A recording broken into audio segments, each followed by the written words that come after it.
అంతే కదా. సో వ్యక్తిగా అంటే ప్రొడ్యూసర్ గా పక్కన పెడుతుంది, వ్యక్తిగా ఏ హీరోని ఇష్టపడతారు?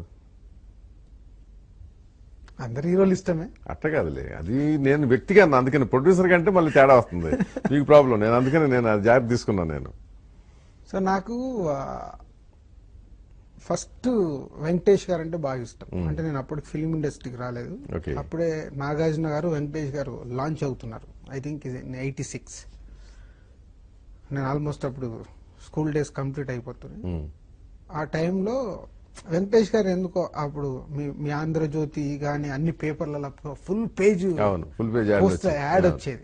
అవి చూసి అరే భలే ఉన్నాడు, సో ఇంకా బాగున్నాడు కదా, ఈయన హీరోగా లాంచ్ అవుతున్నాడు, ఈ రోజు నుంచి మనం ఈయన ఫ్యాన్. ఓకే. సో అట్లా వెంకటేష్ గారిని ఇష్టపడి దాని తర్వాత కలియుగ పాండవులు రిలీజ్ అప్పుడు నేను హైదరాబాద్ లో ఉన్నాను.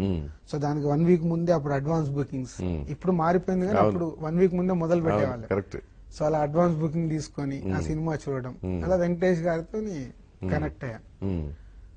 సో దాని తర్వాత ఫిలిం ఇండస్ట్రీలోకి రావడం, వచ్చిన తర్వాత ఇంక ఇవన్నీ వెళ్ళిపోయి ఆ సినిమా ఫోకస్ అభిమానం అయితే తర్వాత నేను ప్రొఫెషనల్ లో. ప్రొఫెషనలిజం. సో మొన్న ఈ మధ్య వెంకటేష్ గారితో ఇవన్నీ షేర్ చేసుకున్నాను షూటింగ్ లో. ఆయనకు అంతకుముందు మన ప్రేమించుకుందాం రా అప్పుడు ఒకసారి కలిసినప్పుడు చెప్పాను, అప్పటికే డిస్ట్రిబ్యూటర్ అయ్యాను. సో మొన్న చెప్తే అన్ని మెమొరీ